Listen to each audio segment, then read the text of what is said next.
Plessy v. Ferguson by Ashley Denhouse, Emily DeMarty, Rob Lewandowski, and James Lesser. How the case came about.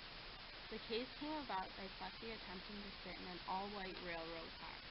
When Plessy was asked to sit in the black railroad carriage, he refused to. Plessy was then arrested for violating an 1890 Louisiana statute that was segregated, separate but equal. Plessy's penalty was either 20 days in jail or a $25 fine. Plessy chose to be arrested and taken to jail, and then got bailed out in the morning. Justice John H. Ferguson looked over the case, and Plessy was ruled against. Therefore, he lost the case. The Supreme Court cases. Plessy appealed to the U.S. Supreme Court in 1896. Plessy lost his right to be treated equally with the whites. He argued the ruling against him with the 13th and 14th Amendments. The 14th Amendment's Equal Protection Clause not violated if laws applied to both races.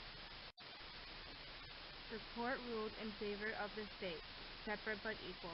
Separate by skin color only if equal to both races. Jim Crow laws. These laws were aimed to separate the races. No colored barbers were allowed to serve whites. Blacks were not allowed to be buried at the same burial grounds as whites. Marriage between blacks and whites were forbidden. Separate restroom facilities. As you can see in the map below, segregation is required in the South.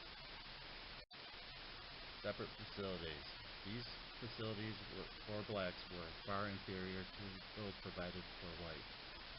They also segregated by schools, restaurants, hotels, restrooms, waiting rooms, and rail cars. Black children must walk 2 miles to the nearest school for blacks, even though there was a school 2 blocks away. Brown vs. Board of Education. In 1954, Oliver Brown challenged the Board of Education in Topeka, Kansas. He challenged the Board of Education because him and other parents were mad that his black American students were not treated like white American students. The judges looked into this and other segregation in general and then voted. The ruling was unanimous, and this overturned the Plessy v. Ferguson ruling.